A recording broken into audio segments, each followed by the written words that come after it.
আল্লাহর কসম, আমাদের জীবন থাকতে অতীতেও আমরা কোনো অন্যায়ের কাছে মাথা নত করি নাই, আগামীতেও আমরা আপোষ করব না ইনশাআল্লাহ। দুর্নীতির বিরুদ্ধে আমাদের লড়াই শুরু হয়েছে।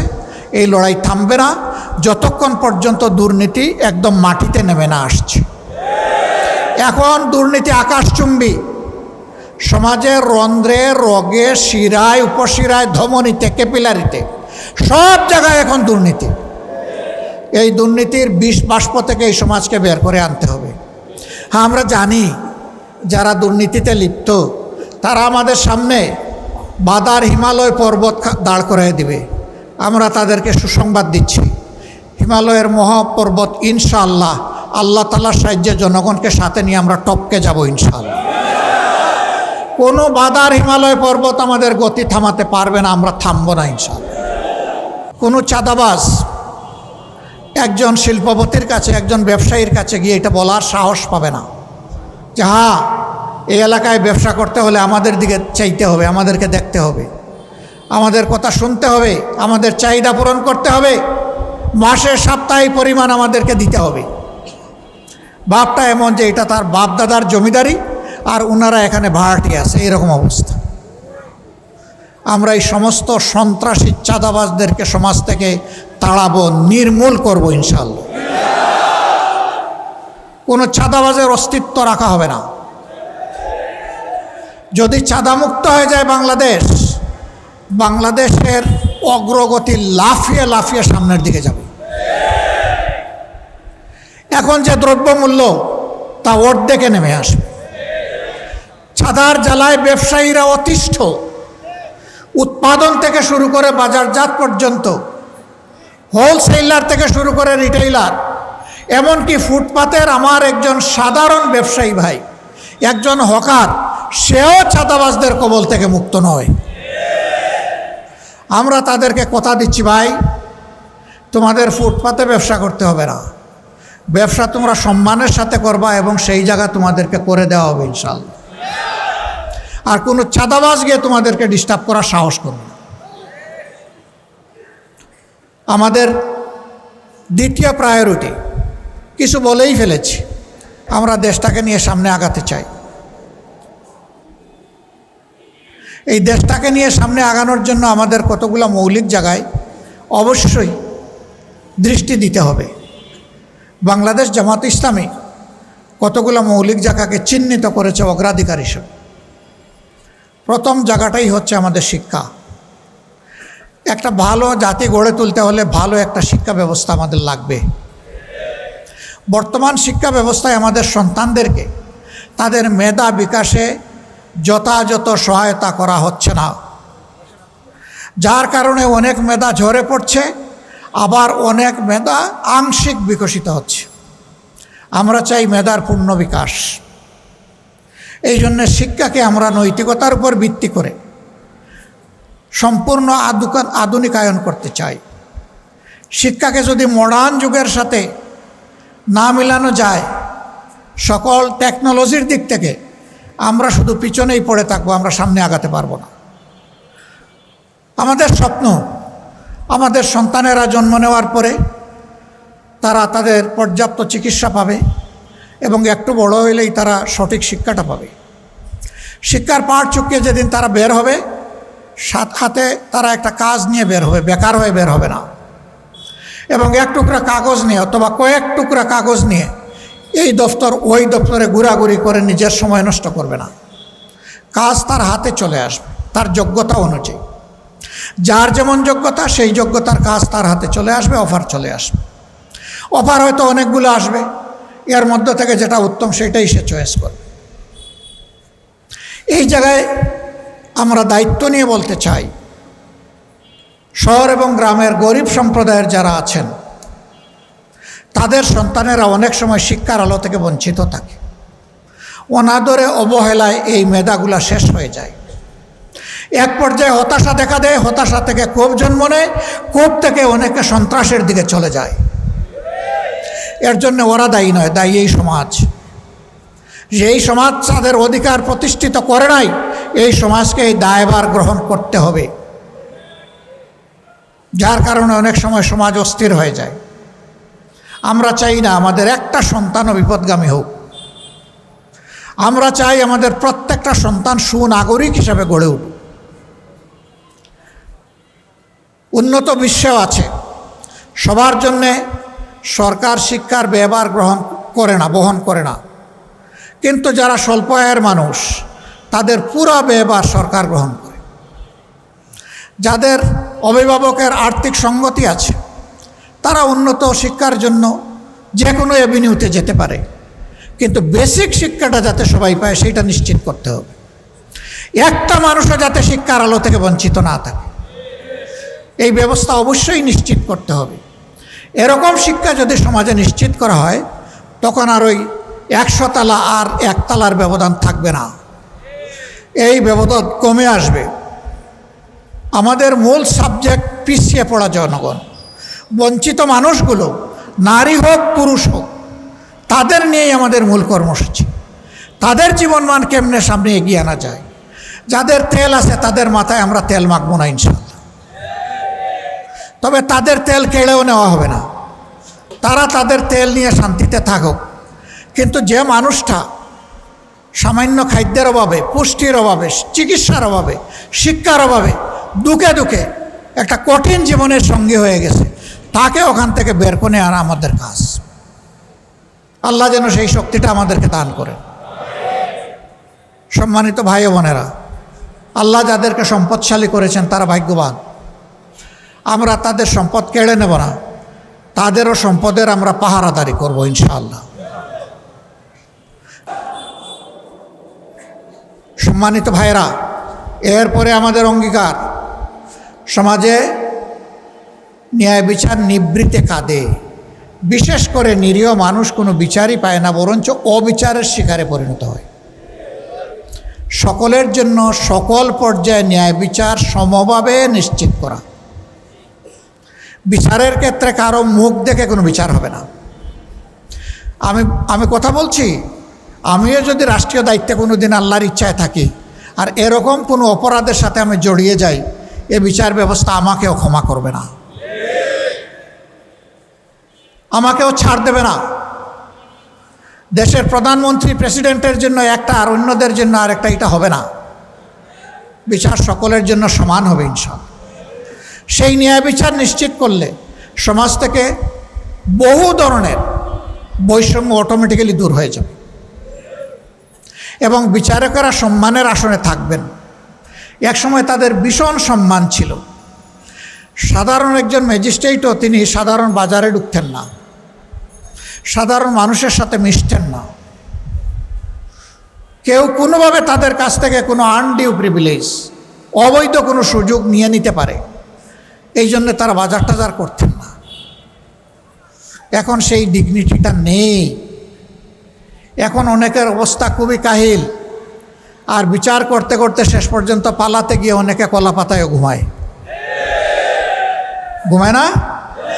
ঘুমায়। কেন? অ্যাপিলেট ডিভিশনের একজন বিচারপতি সর্বোচ্চ সম্মানের জায়গায় পৌঁছার পরে কেন তাকে অপমানিত হতে হলো? জাহার আল ফাসাদু ফিল বাররি ওয়াল বাহরি বিমা কাসাবাত আইদিন নাস। জলে স্থলে অন্তরিক্ষে যা কিছু বিপর্যয় সব কিছু মানুষের হাতের কামাই। যে যা কামাই করে আল্লাহ তাআলা তাই তাকে দান করেন। সম্মানিত ভাইরা, আমরা এই জায়গায় চেষ্টা করব আল্লাহ তাআলার দেওয়া বিধানের ভিত্তিতে সমাজে ন্যায় বিচার প্রতিষ্ঠা করা।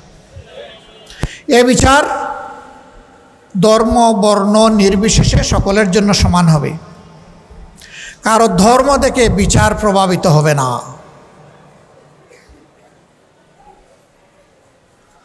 আলী করমুল্লাহ ওয়াজহু, তিনি ইসলামের চতুর্থ খলিফা। যে কোনোভাবেই হোক তার তলোয়ারটি খোয়া গেল, সন্ধান পাওয়া গেল কোনো একজন বেদুইনের দখলে এই তলোয়ার আছে যিনি মুসলমান নন। খলিফা প্রধান বিচারপতির দফতরে মামলা দায়ের করলেন ওই লোকটার বিরুদ্ধে। মামলার তারিখ পড়ল, বাদীকে বলা হলো উপযুক্ত সাক্ষী নিয়ে যথাসময়ে আপনি হাজির থাকবেন। তিনি তার 2 সন্তানকে সাথে নিয়ে হাজির হলেন, হজরতে হাসান রাদিয়াল্লাহু তাআলা আনহু এবং হজরতে হুসাইন রাদিয়াল্লাহু তাআলা। যখন বিচার শুরু হয়েছে, প্রধান বিচারপতি বললেন যে আপনি সাক্ষী উপস্থাপন করুন আপনার অভিযোগের সপক্ষে। তিনি তার বড় ছেলের হাত ধরে বললেন, বাবা তুমি উঠো, সাক্ষী দাও। তিনি বললেন, হ্যাঁ এটা আমার বাবার তলোয়ার। বলে, উনি আপনার পিতা? বলে, হ্যাঁ। আপনার সাক্ষী গ্রহণযোগ্য না, আপনি যান। বলা হলো দ্বিতীয় সাক্ষী আনুন। তিনি বললেন, সেও আমার সন্তান। বললেন যে ওই সাক্ষীও গ্রহণযোগ্য না। যেহেতু উপযুক্ত সাক্ষী প্রমাণ আপনি দিতে পারেন নাই, এর বাইরে কি কোনো সাক্ষী আছে? যে আমার আর কোনো সাক্ষী নাই, এই তলোয়ার যে আমার, এর বাইরে আমার আর কোনো সাক্ষী নাই। তখন বললেন, যেহেতু আপনি সাক্ষী প্রমাণ দিতে পারলেন না, আপনার অভিযোগ খারিজ করা হলো। এই বিচারে সন্তুষ্ট হয়ে উভয়ে চলে যাচ্ছেন। একজন চলে যাচ্ছেন, বাপ আমি বেঁচে গেলাম। আরেকজন চলে যাচ্ছেন যে ন্যায় বিচার প্রতিষ্ঠিত হলো। প্রধান বিচারপতি আমার মুখ দেখে বিচার করে নাই। তিনি নিশ্চিত হলেন যে এই রাজ্যে অবিচার হবে না, এই জন্যে তিনি সন্তুষ্ট। ওই বেদুনের মনে হঠাৎ করে ঢেউ জাগলো। সে দৌড়াইয়া এসে আবার বলল, মাননীয় প্রধান বিচারপতি, আপনি কি অভিযোগকারীকে আবার একটু ডাকবেন? কেন? বলে, আমার একটু কথা আছে, আমি একটু সারেন্ডার করতে চাই। ডাকা হলো। আসার পরে বললেন, তুমি কি বলবে বলো। সে বলবো যে আমি প্রভুর নামে সাক্ষী দিয়ে বলছি, এই তলোয়ারটা আমার নয়, এটা খলিফার তলোয়ার। আমি এই তলোয়ার এনে দিচ্ছি, এই তলোয়ারটা ওনার হাতে দেন। তলোয়ার যত জায়গায় আসলো, প্রধান বিচারপতি এটা খলিফাকে দিলেন। খলিফাকে দেওয়ার পরে তিনি বললেন যে অভিযুক্ত ব্যক্তিটি সত্যের সপক্ষে দাঁড়ানোর কারণে আজকে আমি তাকে এটা উপহার দিলাম। আগে সে চুরি করেছিল, এবার তিনি উপহার দিলেন, কারণ সে সত্য কথা বলেছে, সত্য স্বীকার করে নিয়েছে। তার শুধু তলোয়ার ফেরত না, তার কিন্তু শাস্তি হওয়ার কথা চুরির দায়ে। This is the beauty of Islamic jurisprudence. ইসলামের বিচার ব্যবস্থার এটাই হচ্ছে সৌন্দর্য। কাউকে খাতির করবে না, এখানে খলিফাকেও খাতির করে না। খলিফা বলতে পারতেন, কেন আমি এই রাষ্ট্রের খলিফা, আমাকে বিশ্বাস করেন না? না, এটা বলার তার কোনো অধিকার নাই। তাকে ইসলামের সাক্ষ্য আইন মানতে হয়েছে। আমরা সেই ন্যায় বিচারটা এই দেশে দেখতে চাই। আপনারা কেউ দেখতে চান? এটা তো দুর্বল ইনশাআল্লাহ হলো। আপনারাও দেখতে চান? মাশাআল্লাহ। তার মানে সবাই চাই ন্যায় বিচার। কে না চায়? সবাই চায়। আমাদের তৃতীয় প্রায়োরিটি হচ্ছে, আমাদের সমস্ত অর্থ ব্যবস্থা ধ্বংস হয়ে গেছে। ব্যাংক, বিমা, কর্পোরেশন সেক্টর, ইন্ডাস্ট্রি সব লুট হয়ে গেছে, উজাড় হয়ে গেছে। আমরা জনগণের সম্পদ জনগণের কাছে ফিরায় আনার লড়াই করব ইনশাআল্লাহ। কতটুকু পারবো জানি না, কিন্তু লড়াই আমরা করব। 2 নম্বর, ভবিষ্যতে আর কোনো দুর্বৃত্ত জনগণের সম্পদে যাতে হাত না দিতে পারে তার ব্যবস্থা করা হবে এবং দুর্নীতির জড় কেটে দেওয়া হবে ইনশাআল্লাহ। সম্মানিত বন্ধুগণ, এরপরেই আমাদের অবস্থান হচ্ছে বিভিন্ন দেশের সাথে আমাদের সম্পর্ক। আমাদের কথা সাফ, একেবারেই সাফ, যে আমরা সকল দেশের সাথে, সভ্য দেশের সাথে বন্ধুত্বপূর্ণ সম্পর্ক রক্ষা করব, কিন্তু কারোই প্রভুত্ব আমরা মেনে নেব না। একটা স্বাধীন দেশ যেভাবে তার স্বাধীন পররাষ্ট্রনীতি থাকার কথা, ইনশাআল্লাহ সেই স্বাধীন পররাষ্ট্রনীতি আমরা গড়ে তুলব ইনশাআল্লাহ। ব্যবসা বাণিজ্যে, চাকরি বাকরিতে আমাদের বোনদের অংশগ্রহণ কেমনে হবে? এখন যেভাবে হচ্ছে তার চাইতে আরও ভালো হবে ইনশাআল্লাহ। তার চাইতে ভালোর মানে কি? তার চাইতে ভালোর মানে হচ্ছে যে সমস্ত পেশায় দায়িত্বে তারা নিয়োজিত আছেন, সেই জায়গায় তাদেরকে সম্মান দেওয়া হবে এবং তাদের পূর্ণ নিরাপত্তা নিশ্চিত করা হবে। আমেরিকায় একটা বক্তব্যে আমি বলেছিলাম, ইনসাফের দাবি পূরণ করতে গিয়ে মহিলাদের কর্মঘণ্টা কমিয়ে দেওয়া হবে। অনেকে এটার ভুল ব্যাখ্যা করেছেন। একটা মিটিংয়ে সব কিছু বলা যায় না। চিন্তা ভাবনা না করে এই কথা তো আমরা বলি নাই, আমরা চিন্তা করেই বলেছি। কেন? একজন মহিলা, তিনি একজন শুধু মহিলা না, শুধু একজন কর্মজীবী না, তিনি একজন মা। সভ্যতার তিনি কেন্দ্রবিন্দু। একজন মহিলা ঠিক তো পরিবার ঠিক, পরিবার ঠিক তো রাষ্ট্র ঠিক। এই মহিলারা তারা তাদের উদরে সন্তান ধারণ করেন, গর্ভের সন্তান জন্মগ্রহণ করার পরে তাকে লালন পালন করেন বুকের দুধ দিয়ে, স্নেহ ভালোবাসায় তাকে শিক্ষা দিয়ে মানুষ করেন। তারা পরিবারের সব কিছুকে সামলান। এই দায়িত্ব পুরুষদের নাই এবং চাইলেও এটা পারবে না। এই আমেরিকায় অন্য আরেক জায়গায় একজন প্রশ্ন করেছেন, এক ভদ্রলোক, যে এটাকে বৈষম্য হলো না, যে ওনারা করবে 5 ঘন্টা, আমরা করব 8 ঘন্টা। আমি অবশ্যই বৈষম্য। দেখি আর কোনো বৈষম্য আছে কিনা। আচ্ছা, আগামী 1 বছরের ভিতরে পুরুষদের মধ্যে যারা পেটে বাচ্চা নেবেন তারা একটু হাত তোলেন। এখন থেকে সবাই মিটমিট করে হাসে আর মাথা নিচের দিকে দেয়। এটা কীভাবে সম্ভব? আচ্ছা, এটা পারবেন না, বুঝলাম, এটা অনেক অসম্ভব জিনিস। আচ্ছা ঠিক আছে, এটা পারলেন না। আপনার স্ত্রী যে বাচ্চাটা জন্ম দিবেন, সেই বাচ্চাটাকে বুকের দুধ যারা খাওয়াবেন, নিজের বুকের দুধ, তারা একটু হাত তোলেন। এবারও হাসে, বলে যে এটা অত সম্ভব না। আমি বললাম যে তাইলে কি এটা বৈষম্য না? একজন 2 দায়িত্ব, মহান গুরু দায়িত্ব পালন করলো, আপনি কিছুই করলেন না, এটা তো বৈষম্য রে ভাই। এই বৈষম্যের কম্পেনসেশন হবে তাদের কর্মঘণ্টা কমিয়ে দেওয়ার। এই কর্মঘণ্টা যখন কমিয়ে দেওয়া হবে, ফুল কনসেন্ট্রেশন, মনোযোগ নিয়ে তারা কাজ করবে। 5 ঘন্টা পরে সে তার বাচ্চার কাছে ফিরে যাবে, বাচ্চাকে সময় দিবে, লালন পালন করবে, পরিবারের অন্য দায়িত্ব পালন করবে। এটা তো সমাজেরই কাজ। এখন আরেক দল বলছে আহারে গেল তো গেল, সব গেল। আগে এমনিই অনেকে মহিলাদেরকে কাজে নিয়োগ দিতে চায় না, এখন যখন দেখবে 5 ঘন্টা, তখন তো আর দিতেই চাইবে না। হ্যাঁ ভাই, 5 ঘন্টা আমার একজন মা, একজন বোন ডিউটি করবেন, কিন্তু ইনশাল্লাহ তারা 8 ঘন্টার বেতন পাবেন। এই বোঝা গিয়ে যিনি এমপ্লয়ার, নিয়োগকর্তার ঘাড়ে এটা পড়বে না, এটা রাষ্ট্রের দায়িত্ব। আমরা সেই ওয়েলফেয়ার রাষ্ট্র, কল্যাণ রাষ্ট্রটা করতে চাই, যা জনগণের কল্যাণে নিবেদিত হবে, যার আয় ব্যয় সব কিছু আবর্তিত হবে জনগণের কল্যাণকে কেন্দ্র করে। ইনশাআল্লাহ এই মাদেরকে এখান থেকে সম্মানিত করা হবে। তবে যদি কোনো মা স্বেচ্ছায় তিনি বলেন যে না, আমার সুযোগ আছে, আমার বাচ্চারা বড় হয়ে গেছে, আমি 8 ঘন্টা কাজ করেই আমি 8 ঘন্টার বেতন নেব, তাকে আলাদাভাবে সম্মানিত করা হবে ইনশাআল্লাহ। এখন বাকি যে 3 ঘন্টা থাকলো, এটা কিভাবে পোষাবে? এই 3 ঘন্টার জন্য পার্ট টাইমার যারা 5 ঘন্টাও পারবে না, 8 ঘন্টাও পারবে না, এরকম অনেক মহিলা আছেন, তিনি 3 ঘন্টা পারবেন, তিনি ওই 3 ঘন্টা কাজ করবেন, তিনি 3 ঘন্টার বেনিফিট নেবেন ইনশাআল্লাহ। তাইলে একজন মানুষের জায়গায় আরেকজন মানুষ কিন্তু ফিট হয়ে গেল। অনেকে বলছে এর মাধ্যমে জব কমে যাবে, জব তো বেড়ে গেল ভাই, কমলো কোথায়? আগে একজন ছিল, এখন 2 জনের পার্টনারশিপ এখানে বিল্ড আপ হলো।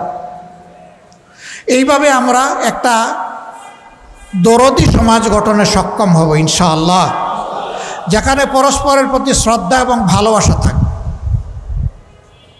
আবার কারো ওই রকম সন্তান ছোট নেই, তার সংসারে এত বেশি সময় দেওয়ার দরকার নাই, কিন্তু তার প্রয়োজন আছে, তিনি ওভারটাইম করতে চান।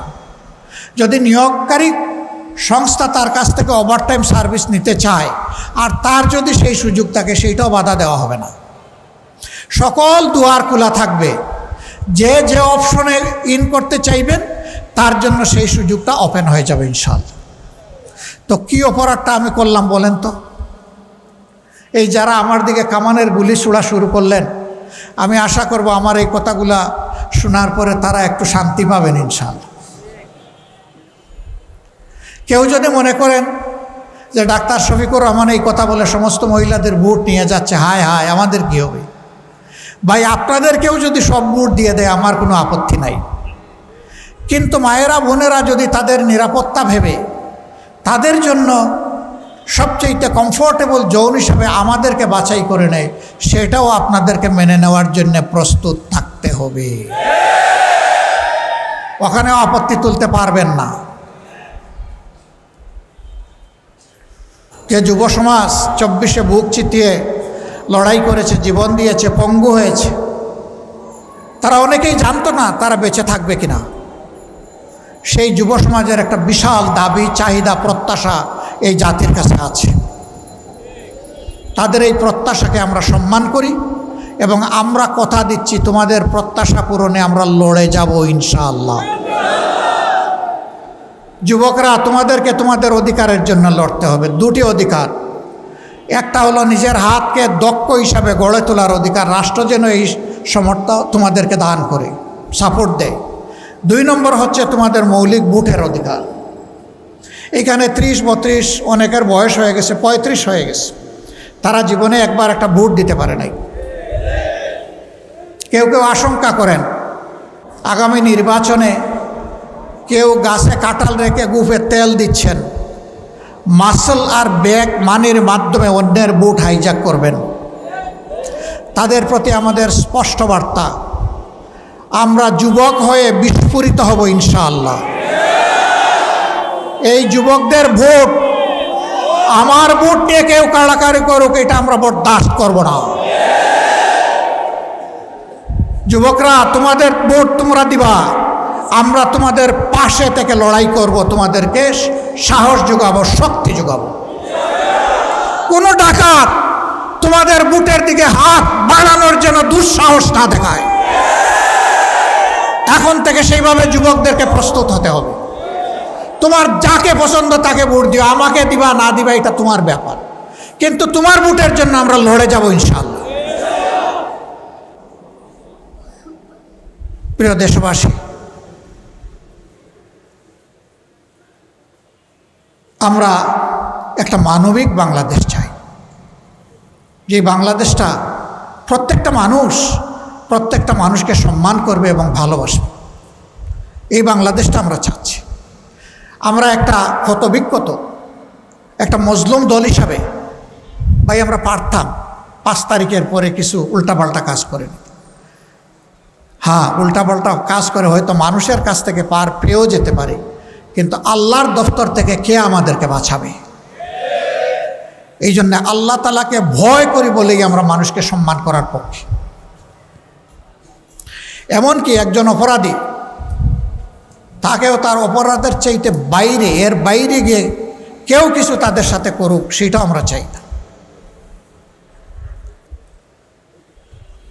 আমাদের এই যুব সমাজ এখন আর পিছন নিয়ে কামড়াকামড়ি করতে চায় না, এখন তারা সামনে দেখতে চায়। আমরা তাদেরকে আশ্বস্ত করছি, দুনিয়ার জায়গায় জায়গায় ঘুরে তোমাদের জন্য ফেরি করব ইনশাআল্লাহ। যেখানে যে উন্নত টেকনোলজি পাবো সেখান থেকে কাঁধে করে ওইটা তোমাদের জন্য নিয়ে আসবো। তোমরা যাতে টেকনো বেসড একটা মানবিক সমাজ গড়ে তুলতে পারো। মরার আগে দেখে যেতে চাই সন্তানেরা ভালো আছে, একটা সভ্য বাংলাদেশে আছে, সত্যিকারের একটা স্বাধীন বাংলাদেশের নাগরিক আমার সন্তান, এটা আমরা দেখে যেতে চাই। এটি হবে আমাদের সান্ত্বনা। আমাদের জন্য সবাই দোয়া করবেন। আমরা যে লড়াইয়ের ঘোষণা দিয়েছি, এটা কোনো দলের বিরুদ্ধে নয়, কোনো গোষ্ঠীর বিরুদ্ধে নয়, এটা জনগণের পক্ষে। জনগণের পক্ষে, জনগণের স্বার্থের জায়গায়। আল্লাহর কসম, আমাদের জীবন থাকতে অতীতেও আমরা কোনো অন্যায়ের কাছে মাথা নত করি নাই, আগামীতেও আমরা আপোষ করব না ইনশাআল্লাহ। সেই লড়াইয়ে প্রিয় জনগণকে আমরা সাথে চাই, পাশে চাই। এখন সারা তো বললাম জাতীয় ব্যাপার, এই আসনের কি হবে? এই আসন একসময় সন্ত্রাস কবলিত একটা জায়গা ছিল। আমরা প্রথমে কথা দিচ্ছি, এইখানে সন্ত্রাসের কোনো কালো ছায়া আমরা বরদাস্ত করব না। এই এলাকাকে সন্ত্রাসমুক্ত এলাকা হিসাবে গড়ে তোলা হবে ইনশাআল্লাহ। এলাকার যুবকদের চাহিদার দিকে, তাদের মানসিক বিকাশের দিকে আমরা লক্ষ্য রাখব। এখানে উপযুক্ত পার্ক নাই, মাঠ নাই, সুইমিং পুল নাই, যে কয়টা একটু সামান্য বড় চ্যানেল আছে, ড্রেন আছে, সবগুলা ময়লা এবং আবর্জনায় দুর্গন্ধে ভর্তি। আমরা ওই সব ড্রেনগুলোকে স্বচ্ছ পরিষ্কার করব ইনশাআল্লাহ। রাষ্ট্রীয় ফান্ডে পারলে করব, না হয় জনগণের টাকা নিয়ে করব। বলবেন সেখানে কি চাঁদাবাজি হবে? না, হবে না, কোনো চাঁদাবাজি হবে না। জনগণ তার মানবিক দায়িত্ববোধের জায়গা থেকে ইনশাআল্লাহ এগিয়ে আসবে। চীন সফরে গিয়েছিলাম, দেখি যে ওদের ড্রেইনের পানিও স্ফটিকের মতো চকচক করে। জানতে চাইলাম এটা কিভাবে সম্ভব হলো। বলে যে রেসপেক্টিভ এলাকার, সংশ্লিষ্ট এলাকার নির্বাচিত জনপ্রতিনিধিকে বৎসরে 2 বার তার এলাকার ওইগুলাতে গোসল করতে হয়। বা যাও বাবা এখন গোসল করো তুমি।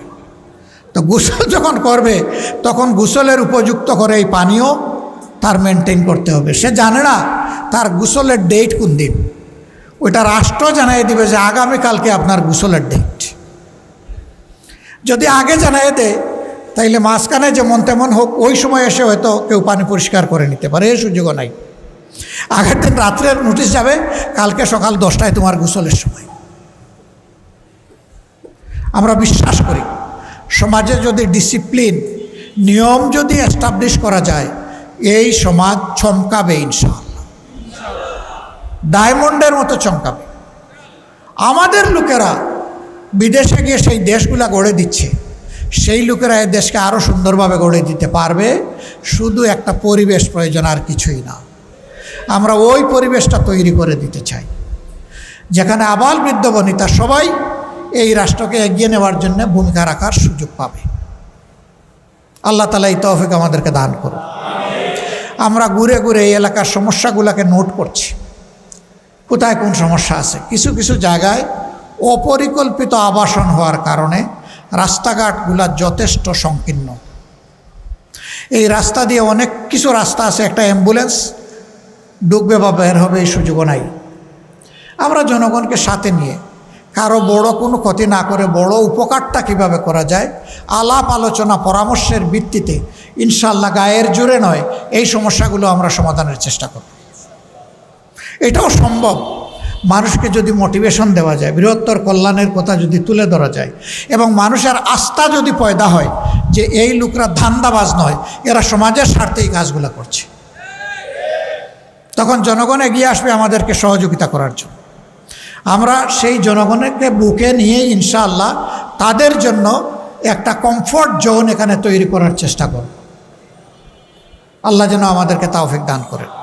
আপনাদের সবাইকে ধন্যবাদ। দীর্ঘ সময় ধরে আমাদের বক্তব্য আপনারা শুনেছেন।